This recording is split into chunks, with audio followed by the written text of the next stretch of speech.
আকন্দ গাছ সাধারণত ৩-৪ মিটার পর্যন্ত উঁচু হয়ে থাকে। আকন্দ দুই ধরনের গাছ, শ্বেত আকন্দ, লাল আকন্দ।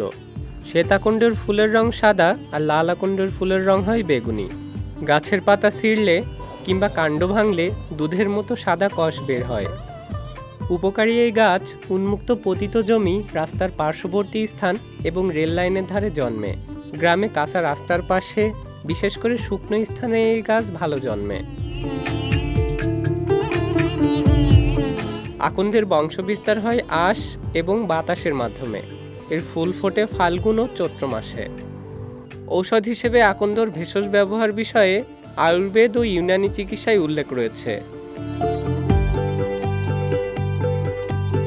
এই উদ্ভিদের ব্যবহার্য অংশ হল ছাল, পাতা, ফুল, মূল এবং কষ।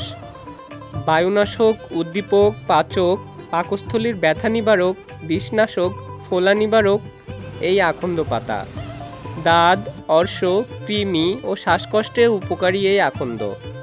ব্রণ, কোষ্ঠকাঠিন্য, বুকে কফ জমা, একজিমায় যারা ভুগছেন তারা এর ব্যবহার জানলে অবশ্যই উপকৃত হবেন।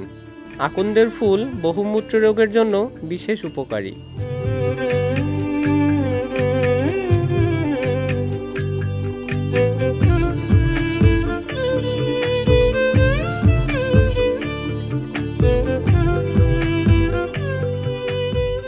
গাছ নিলে গাছের ব্যথার জন্য উপকার হয়, ভালো হয়, সেক দিতে হয়, গাছের জন্য ভালো হয়। পোকামো গাছ হলে মুলি বলে ওই গাছ বলে ভালো হয়, সব কয় মায় তাই ব্যথা অনেক উপকার পাইছে, আমি উপকার পাইছি। ওইভাবে করতে হয়, এলে আগুনের সাথে সর্ষের তেল মাখিয়ে মানে এলো আকাশের তারা গরম করতে হয়, সেক দিতে হয় এরকম।